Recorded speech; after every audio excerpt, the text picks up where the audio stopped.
네, 오늘 저녁은 좀 특별한 주제의 말씀을 드리려고 합니다.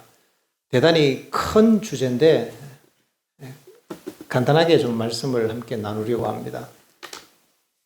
바로 주제로 들어가겠습니다. 우리 학생들은 이렇게 서론이 길면 벌써 자버리기 때문에 졸기 전에 바로 본론에 들어가야 되기 때문에 제가 바로 본론을 말씀을 드리겠습니다.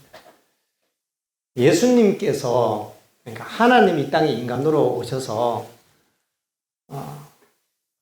인간으로 살아가셨는데 신이 인성을 취하셔서 신과 인간이 하나가 되신 분이 예수님이거든요. 그러니까 아버지 하나님은 그야말로 아버지 하나님, 단독 신이십니다. 성령 하나님도 그냥 신이셔요. 그런데 그 신 중에 한 분이신 예수님은 이 땅에 오셔서 인간과 더불어 이렇게 신 플러스 인간이 되신 분이십니다. 신인이죠, 신인. 그러면 이걸 가지고 우리는 그리스도의 성육신이라고 부르는데, 예수님께서는 우리와 똑같은 인간으로 결합되셨다면 우리가 느끼는 그런 정욕을 예수님도 느꼈을까요? 예수님도 여자를 보고 와 예쁘다, 한번 결혼해 봤으면 이런 생각을 했을까요? 예수님도 저놈은 진짜 밉다, 한 대 때려주고 싶다, 이런 생각을 했을까요? 예수님도 이거 탐이 나갖고 저거 참 좋은데 내가 한번 가졌으면 좋겠다, 이런 생각, 이런 유혹, 이런 충동을 예수님이 느꼈을까요? 아마 이런 궁금증을 우리 학생들도 가져봤죠. 왜냐하면 우리는 예수님을 믿는데 예수님은 거룩하신 분이셔요. 아니 그러면 예수님도 인간이셨다고 하는데 우리가 느끼는 그런 유혹, 그런 질투, 그런 어떤 이 죄의 본성에서 나오는 그런 이 갈등들을 예수님도 겪으시는가? 이제 이런 궁금증이 생기는 거죠. 이제 그게 되니까 그러면 예수님도 질투나 미움이나 정욕이나 이렇게 교만이나 이런 게 있었다면 이기심, 교만, 미움, 시기, 질투는 이미 죄잖아요. 그죠? 그럼 예수님에게도 죄가 있었다는 얘기가 되거든요. 그렇잖아요. 그러면 예수님이 죄가 있었다. 심각해지지 않습니까? 죄의 삭선 사망이라 예수님도 구원자가 될 수가 없어요. 예수님도 죄인인데 누구를 구원합니까? 그래서 그러면 예수님께서 인간의 인성을 취하셔서 인간과 신이 하나가 되신 분이 예수님이신데 도대체 예수님이 가지셨던 그 인성은 어떤 인성인가를 가지고 아주 신학자들이 머리 터지게 싸운 주제입니다. 1, 2년 싸운 게 아니고요. 수백 년에 걸쳐서 이 문제를 갖고 계속 토론했던 건데요. 아직까지 싸우고 있어요.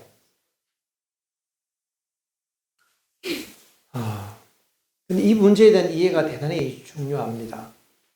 왜 그런가 하면 어떤 사람들은 그렇게 해서 이런 얘기를 합니다. 예수님은 우리와 똑같은 이 죄된 인생을 취하셨다.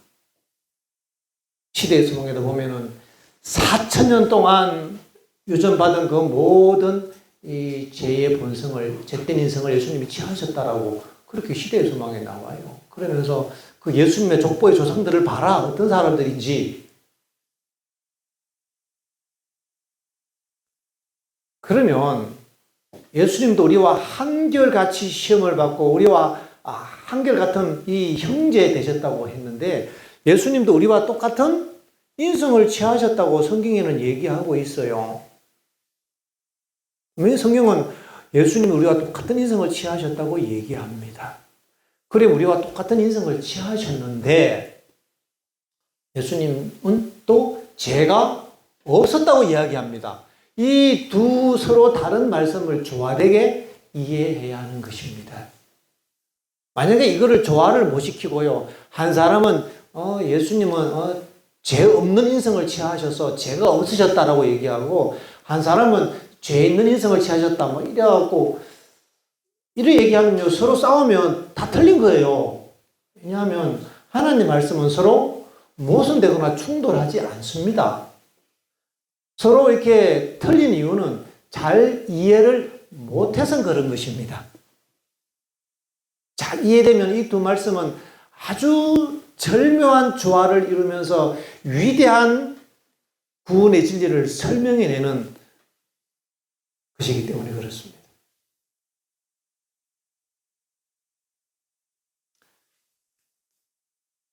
이제 이 문제를 풀어내기 위해서 예수님은 우리와 똑같은 인성을 취하셨으면, 그러면 예수님이 취하셨던 그 죄된 본성, 우리가 가지고 태어났던 그 죄된 본성이 죄냐 아니냐를 가지고 또 싸우는 것이 이 신학적인 싸움이에요.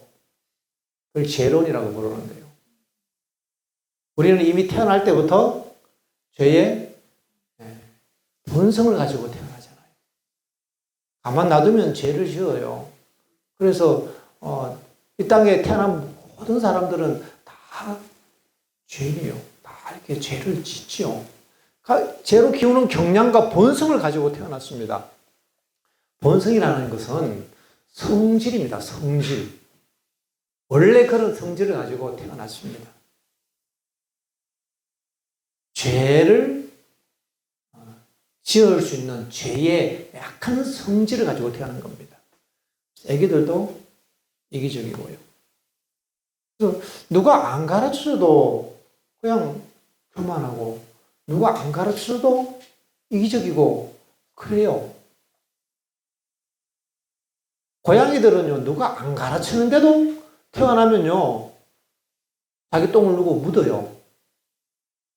혹시 배웠나 싶어갖고 아기 때 바로 엄마를 떼갖고 바로 키워도요, 그 고양이는요 똥을 누고 이렇게 묻어요. 심지어 시멘 바닥에 갖다 놓으면은 모래가 없으면 시멘 바닥이라도 막 긁어서 이렇게 묻는 척이라도 합니다. 그러죠?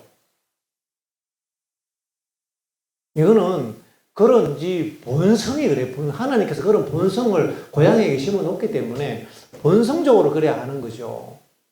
근데 지금 우리는 이 죄인의 후손으로 태어나다 보니까요, 본성이 자꾸 어디로 기우는가 하면 교만해지려고 그러고 욕심내고 싶고 이기적으로 하는 그런 본성을 가지고 태어났는데, 이 본성이 죄냐 죄가 아니냐 이 문제 갖고 지금 얘기하는 겁니다. 이 본성이 죄라고 해버리면, 아니 그러면 예수님도 죄인이겠네 이런 얘기가 되잖아요. 그러면 이제 죄가 아니라고 해버리면 애들은 다 구원받아야 되는 거예요. 모든 아이들은. 왜? 본성이 죄가 아니기 때문에 죄를 짓기 전까지는, 내가 죄를 선택해서 죄를 짓기 전까지는 이 사람들은 본성으로는 죄가 아니다 이거예요. 그래서 이 서로 다른 견해를 가지고 막 이렇게 논쟁을 많이 합니다. 그런데 이제 이것을 어떤 견해를 가지느냐에 따라서 그 사람의 신앙의 모습이 많이 달라지더라고요.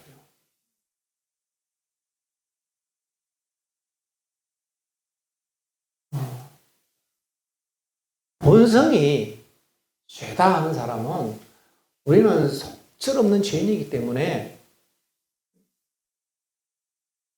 예수님의 그 공로로 구원받아야 된다라는 그런 얘기를 좀 더 강하게 할 뿐만 아니라, 예수님은 무죄한 본성을 취하셨다고 얘기하는 쪽으로 이렇게 흘러갑니다.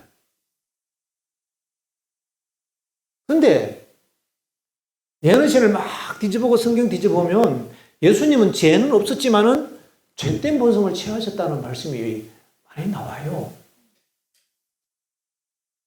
그럼 어떻게 죄된 본성을 취하셨지만은 그에게는 악이 없었을까? 이 부분을 우리가 생각해야 되는데, 여기에 신앙의 답이 있습니다. 먼저 성경 구절을 한 구절 읽겠습니다. 로마서 7장.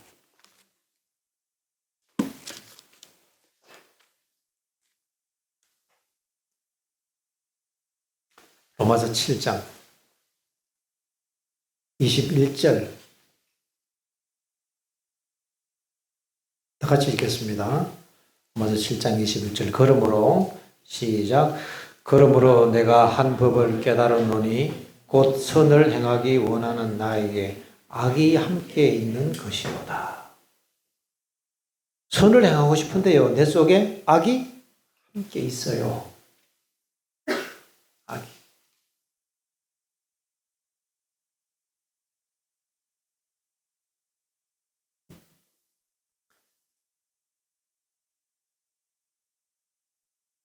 우리가 선을 행하고 싶어도 우리 속에는 이미 악의 본성, 이것을 악이라고 얘기하는데요. 악이 있습니다. 그러면 예수님께서는 어떻게 죄 없이 사셨을까? 가장 단순한 이야기입니다. 죄의 본성을 가진 인간이 거룩한 신과 만나면 거기서 이 신에 의하여 그 속에 있는 본성 속에 있는 이 악이 소멸되는 겁니다. 신성은 악을 소멸하는 불이죠. 어둠에 빛이 비치면 어둠이 사라지는 것과 똑같은 이치입니다. 그저 인간의 연약성은 그대로 가지고 있지만은 거기에 있는 악, 교만, 이기심, 이런 인간의 본성 대신에 이 하나님의 본성이 거기에 결합되면서 인간 속에 있는 이 죄된 본성 가운데는 악이나 죄가 소멸되는 겁니다. 그래서 죄된 본성을 취하셨지만은 그분에게는 죄가 하나도 없는 존재가 된 거죠. 이것을 위로부터 났다고 합니다. 하늘로부터 나신 분은 그런 겁니다. 근데 우리는 다 아래로 땅으로 났잖아요. 그래서 또 다시 거듭나야 되는 겁니다. 어떻게 거듭나야 되느냐? 이 죄 많은 우리 죄의 본성을 가지고 태어난 우리가 우리 안에 이 예수 그리스도로 말미암아 성령을 받아서 성령과 내가 하나로 딱 연합을 하면 내 안에 들어온 이 신성의 능력이 우리 속에 있는 죄를 격퇴시키고 제거해서 성령 안에서 새로운 피조물이 되는 것을 얘기합니다. 그런즉 그리스도 안에 있으면 새로운 피조물이라. 이전 것은 지나갔으니 보라 새 것이 되었도다. 새 사람이 되는 걸 얘기합니다. 이것을 시대의 소망에는 본성이 변했다라고 얘기합니다. 이걸 거듭남이라고 얘기하고요. 그래서 죄인도 예수님만 영접하면 죄의 본성으로 태어났지만은 이 죄의 본성에서 죄가 성령의 능력으로 제거되고 깨끗하고 거룩한 사람이 될 수가 있어요. 수가 있는데, 그런데 문제는 우리가 그걸 믿고 막 신앙을 해서 열심히 했는데, 금방 또 이게 악이 올라오고, 금방 또 이게 막 이렇게 불쑥불쑥 올라오니까 이게 당황스러운 거예요.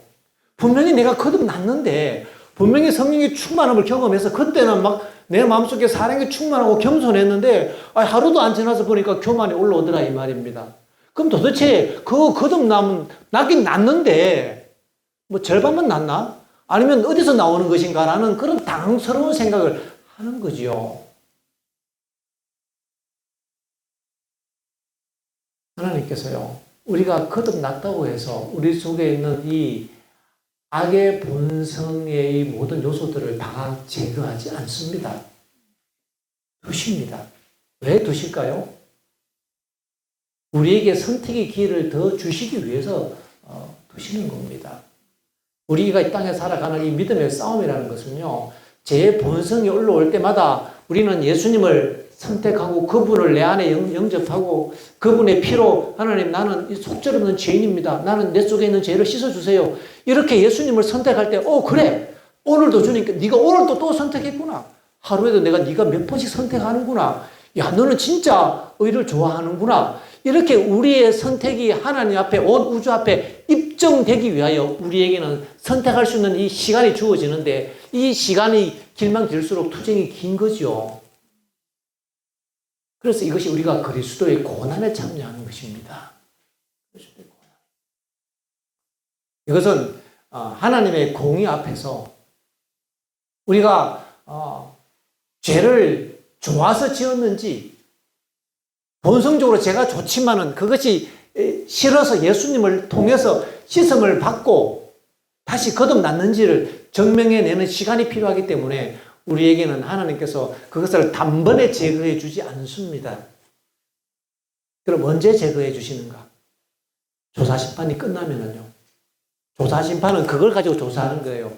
이 사람의 생애를 놓고 진짜 이 사람이 죄인으로 태어났는데 그래서 죄를 지을 수밖에 없는 인간인데 이 죄를 안 지을 수 있는 방법을 내가 던져줬더니 예수라는 그 구원의 방법을 던져줬더니 진짜 예수님의 이름을 부르고 예수님을 통하여 이르러 오는 성령을 영접해서 거듭나는 삶을 날마다 살아가고 날마다 죽노라 하네. 이 사람은 진짜다 라고 증명이 된 사람은 그 사람은 인침받고요. 그 사람의 죄가 도말됩니다. 거의 도말된다는 얘기는 그때 비로소 우리 본성 가운데 있는 악의 요소들이 제거되는 것입니다. 악의 요소들이. 그러니까 완전히 거듭난 사람이 되는 겁니다. 지금은 날마다 거듭나야 되는 상황이고요. 그때가 되면 완전히 거듭난 사람이 되는 거예요. 그렇지만은 예수님 같은 조건이 되는 겁니다. 예수님께서 연약하셨던 것처럼 우리도 그때도 배고프고 슬프고 때로는 눈물 나고 하는 그런 연약함은 그대로 가지고 있지만 거기서 악의 요소들은 싹 제거되는데요. 왜 주님께서 그렇게 하시는가 하면요. 조사심판이 끝나고 은혜시가 끝나면 그때는 중보자가 없어요. 사단이 얘기합니다. 아니 저 사람 날마다 죄짓고 날마다 회개하고 그 예수님 날마다 용서해 주시니까 뭐 하나님의 은혜로 다 구원받는다고 하지 예수님 용서 안 해줘 보세요. 하나 안 하나. 이렇게 고발하잖아요. 하나님께서 온 우주 앞에 이 사람들이 정말로 중보자가 없어도 의를 위하여 서는 사람인 것을 입증하셔야 되는 거예요. 입증하시기 위해서는요, 비뚤어진 운동장이 아니라 아주 공정한 운동장에 세워놓고 테스트를 해야 되는 거잖아요. 그 공정한 운동장이 어디입니까? 거기서 본성에서 악의 요소를 뺀 상태에서, 자, 이미 죄의 본성을 가진 상태에서는 우리가 죄를 안 지을 수가 없어요. 이미 교만이 내 마음에 들어와 있는걸요. 뭐, 내가 교만하지 말아야지 하는데도 벌써 교만한걸요. 그래서 이미 운동장이 기울어져 갖고 이거는 게임 자체가 안 되는 거예요. 그래서 공의 하나님께서 운동장을 똑바로 펴시고 거기서 악의 요소를 딱 제거하신 다음에 자, 이제 한번 붙어봐라. 중보자 빠진다. 하고 거기서 예수님처럼 우리의 죄된 본성에서 악의 요소가 빠진 상태에서 우리를 도와주시는 예수님의 능력을 의지하여 믿음으로 우리가 그 야곱의 환난, 중보자 얻는 그 시간을 통과하는 것입니다. 그 기간을 통해서 온 우주 앞에 하나님의 공의가 그 사람들을 통해서 입증되는 것입니다. 예수님은요, 우리의 모분인데 죄인의 모분으로 오신 게 아니고요. 예수님은 죄인인 인간이, 죄의 본성을 가진 인간이 신을 그 안에 영접해서 신과 하나로 연합될 때 어떻게 되는지에 대한 부분인 겁니다. 그래서 내가 하나님 앞에 겸손히 굴복하고 그의 피로 씻음받고 내 안에 하나님의 영이 임하실 때 그때는 우리가 예수님의 모본을 닮아가는 거예요.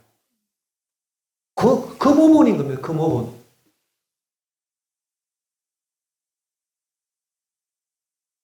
그래서 예수님께서 취하신 인성은 우리와 똑같은 죄된 인성을 취하셨지만은 거기에는 악이 하나도 없다는 얘기가 이렇게 중화되게 이해하면서 이것이 우리의 개인적인 구원의 경험으로 설명되어질 수 있는 것입니다. 그러면 죄의 본성이 죄냐 아니냐를 이제 해결을 해야 되는 거예요. 근데 성경에 나옵니다. 내 속에 악이 함께 있는 것이라. 죄를 짓기 원하지 않는 나에게 악이 함께 있어요. 그건 이 악을 뭘 얘기합니까? 로마서 7장을 보면은 우리의 이 타고난 죄의 본성을 얘기합니다. 이걸 가지고 악이라고 성경은 이야기합니다. 왜냐하면 이미 내 마음속에 이기심과 교만.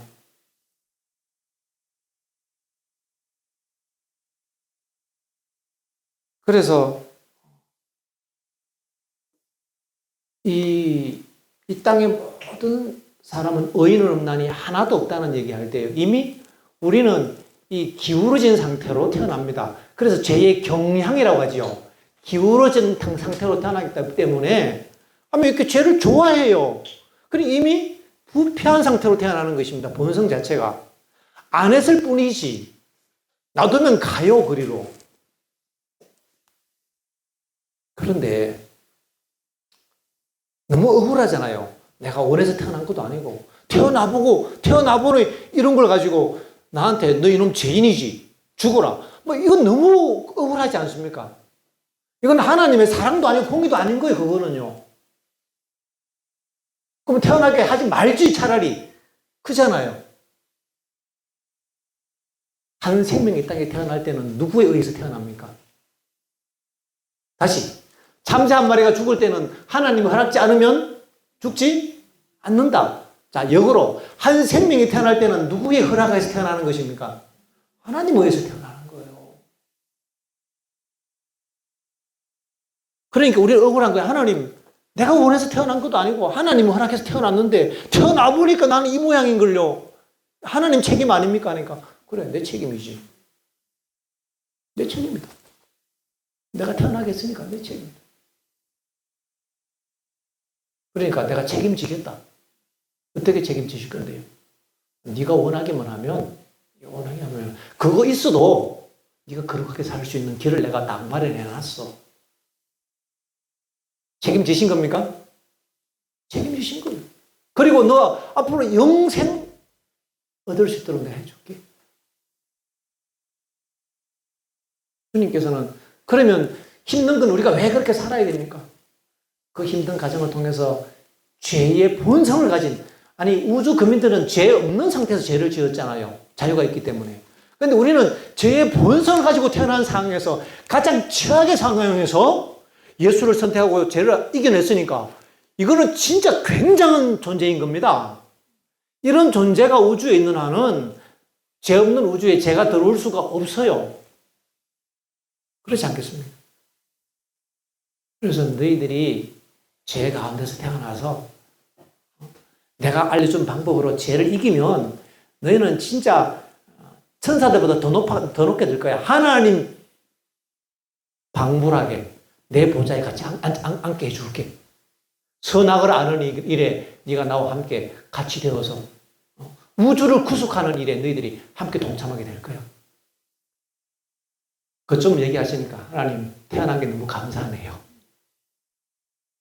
태어난 게 너무 감사하네요. 그러니까 천사들이 하늘에서 나도 이 땅에 인간으로 태어났으면 혹시 그 중에 나랑 자리 바꿀 사람? 막 이런다고 했습니다. 나랑 자리 바꿀 사람? 우리에게 주어진 기회가 아주 엄청난 겁니다. 성경에서 얘기하는 것처럼요. 내가 내 보좌에 함께 앉게 해주겠다는 거. 하늘에서 왕이 된다는 얘기가요. 그냥 이렇게 멸류관선에 내 아버지 집이라고 공주 왕자 이 정도 차원이 아니고요. 굉장한 우리의 구속이 이루어지는 것입니다. 그래서 죄의 본성은 죄인데 예수님께서 내가 이미 본성으로 태어나면 악이 있기 때문에 죽어야 되잖아요. 그래서 이 땅에 태어난 인간은 다 죽어야 된다. 그리고 살려놔두면 놔두는 시간 동안 계속 죄를 짓는다. 태어난 죄부터 시작해서 죽을 때까지 모든 죄를 내가 다 뒤집어 쓰고 내가 대신 값을 갚을게. 그게 예수님께서 세상을 위하여 돌아가신 십자가 사건입니다. 하나님께서. 그래서 이미 우리가 태어날 때는 죄인으로 태어나지만은요, 그 죄인의 죄값은 다 지불된 것입니다. 구원받을 수 있는 자격으로 태어나는 것입니다. 이 땅에 태어나는 것은. 다만 구원받을 자격으로 태어났는데 다만 이제 예수 믿고 안 믿느냐 문제는 뭔가 하면 구원받을 자격으로 태어났는지 그걸 발로 차느냐 안 차느냐 그 문제예요. 그냥 간단해요. 너희는 다 구원받기 위해 태어났어. 죄인으로 태어났지만 내가 이미 그 값은 다 지불했어. 근데 그게 죽어도 싫으면 뭐 어쩔 수 없지. 뭐 이 얘기입니다. 근데 사람들은 다 싫대요. 소수의 사람들만 그래요. 나는 예수님 믿고 나 예수님처럼 한번 살게요. 그렇게 소수의 사람들만 그걸 선택해요. 많은 사람들이 원하던 대로 그래 뭐 네가 죽어도 싫다니까 뭐 어쩔 수 없네. 뭐 이렇게 해서 그들이 원했던 죽음의 길을 갈 수밖에 없는 그런 운명이 되는 것입니다. 하나님의 공의 앞에서. 그러면 이제 구원 문제예요. 어린아이가 죽으면 구원을 받을까요? 못 받을까요?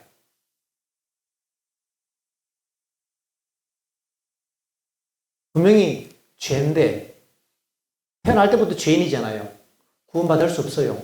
근데 구원받을 수 없는 그 아이를 위해서 예수님께서 값을 이미 다 지불하셨고 그 아이가 구원받을 수 있는 조건을 충족해 놨습니다. 근데 그 아이가 선택을 했어요? 안 했어요? 발로 찼어요? 안 찼어요? 아직 찰 시간이 없었어요. 그럼 그 아이는 어떻게 되는가? 그 아이는 아무 책임이 없습니다. 그래서 많은 아이들이 태어나지 않았던 것처럼 되는 경우가 있을 것입니다. 그런데 예수를 믿는 믿음의 부모들의 자녀들은요, 부모의 선택에 의하여 부모의 선택이 곧 자녀의 선택이 되는 겁니다. 세상법도 그러잖아요. 애기들은 누가 대신 선택해 줘야 돼요? 부모가 선택해 주잖아요. 마치 유월절 때 부모가 그 집에 양의 피를 바르면 그 집에 있는 아들들이 다 살았잖아요. 똑같은 얘기입니다. 부모가 예수의 피를 바르면 그 집의 자녀들이요, 어린 자녀들이 구원받습니다. 근데 그 자녀들이 좀 머리가 굵어갖고 나는 싫어요 하고 발 차면은 집 밖에 나가면은 죽는 거죠. 지가 죽기를 선택했으니까. 믿는 부모 만난 거 감사하십시오. 이거 대부분 다 믿는 자녀들이에요. 야, 나는 참 운이 좋다. 어째 나는 이렇게 믿는 부모 밑에 태어났는데, 근데 벌써 나이가 너무 들어버렸네요. 이제 여러분 책임입니다. 좋다고 알았어요, 그죠? 이제는 누구 책임이에요? 원하면 언제든지 발로 찰 수 있다, 이거예요. 구원받도록 이미 구원받도록 세팅은 다 끝났습니다. 값은 다 지불되었어요. 요거를 받아들이느냐, 그걸 발로 차느냐, 그것은 우리 자유입니다. 아무리 좋은 것도 강제로 하면 폭력이잖아요, 폭력. 사랑도 강제로 하면 뭐예요? 성폭력이에요. 하나님은 절대로 강제하지 않으시고, 영생도요, 강제로 주면 뭐예요? 폭력이에요, 이건 폭력. 그래서 하나님께서 영생을 주시되, 네가 원하면 잘 수도 있어. 눈물 뚝뚝 흘리시면서, 네가 원하면 잘 수도 있어. 이러는 분이 예수님이잖아요.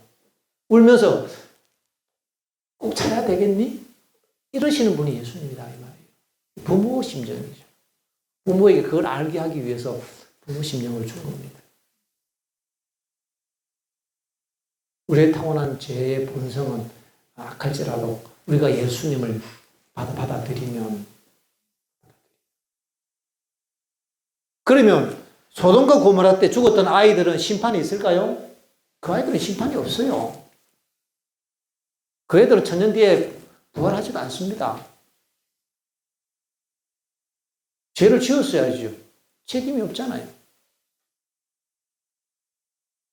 그럼 소돔과 고모라 성에 멸망당했던 그 아이들이 구원받을까? 뭐 그것까지는 모르겠습니다. 하나님께서 언급하지 않았습니다. 다만 확실한 것은 심판은 없다. 구원 문제는 하나님께 속한 부분이기 때문에 그거는 모르고, 확실하게 드러난 부분은 믿는 자녀들에 대한 구원에 대한 기록은 가라 뽑은 기별 상근에 정확히 나와 있습니다. 그 아이들은 부모의 믿음으로 구원을 받는다. 딱 나와 있습니다. 안 믿는 자녀들에 대해서 질문하니까요, 이렇게 되어 있어요. 어떤 안 믿는 자녀들은 믿는 사람들보다 자녀들을 더 잘 교육하고 정직하게 하는 부모들이 있다. 이런 얘기가 있어요. 그래서 그런 자녀들은 구원 받는다, 안 받는다까지 얘기는 안 했지만은요, 그런 자녀들이 다 심판받는다고 얘기하기는 좀 부담스러운 게 아닌가. 그 부분은 하나님께 속한 영역에서 우리가 말할 수 있는 부분은 아니죠. 그러나 우리는 우리에 속한 부분 알면 되는 거예요. 우리가 어렸을 때는 죽었으면 부모님의 믿음으로 구원받을 수 있었는데 이미 커버렸으니까 이제부터 우리가 잘 해야 합니다. 이제부터는. 이제 정리하겠습니다. 죄의 본성은, 죄된 본성은 죄지만은 거기에는 하나님께서 반드시 책임성을 따지신다 이 말입니다. 그래서 이걸 막 뭉뚱그려갖고 그냥 죄인인데 태어날 때부터 이 사람은 죄인이냐 아니냐 뭐 이렇게 따지는 게 아니라 하나님께서는 공의의 하나님이시기 때문에요. 책임성을 묻습니다. 우리는 죄인으로 태어나서 죄의 본성을 가지고 있지만은 우리의 마음속에 예수 그리스도를 통한 구원의 놀라운 역사를 경험하고 동참할 수가 있습니다. 신의 성품에 동참한다 이 말입니다. 성경에 나오거든요. 신의 성품에 참여하는 자가 되기 위하여 우리를 부르셨다고 했어요. 신의 성품이라는 얘기는 신의 DNA라는 얘기입니다. 신의 DNA. 거기는 DNA는 정보가 기록되어 있잖아요. 뭔 정보가? 인격과 성품에 대한 정보가 기록되어 있는 것입니다. 하나님께서 우리에게 하나님의 DNA를 심어주셔갖고 하나님의 마음을 심어주셔서 우리로 하여금 거룩한 하나님의 자녀가 되게 하는 것이 구원의 역사입니다. 이것이. 그러나 이 투쟁이 한 번 했다고 끝나진 않아요. 왜요? 우리에게 충분히 선택할 수 있는 그 선택을 입증할 수 있는 기회들을 우리에게 주시면서 그리스도의 고난의 믿음의 선한 싸움들을 싸우는 그 선택지를 우리에게 여전히 두시는 것이죠. 그러나 우리가 그리스도 안의 삶이 좀 더 성장하고 지속될수록 행동이 습관이 되고 습관이 품성이 되어서 이제는 그리스도 안에서 사는 삶이 더 익숙하고 예수님을 바라보는 사람이 더 익숙해지고 겸손이 좀 더 자연스러운 모습으로 성장하게 될 것입니다. 마침내 그렇게 해서 그 관문을 통과한 사람들이 중부접시 이제 고를 운동장에서 마지막 한판 승부를 선악간에 하게 될 것입니다. 그때 우리는 하나님의 군사로 이제 마지막 우주 앞에 아담 때부터 시작해서 역사의 마지막 때까지 이제 마지막 결승주자로서 우리는 중보자 없이 한번 살아내야 되는 겁니다. 다만 그때는 하나님께서 여기서 악의 요소를 빼서 충분히 승리할 수 있는 그런 능력들을 주시고 그때 우리 품성이 인침받고 고정된다고 했거든요. 그런 존재가 우리가 마지막을 통과해야 할 것입니다.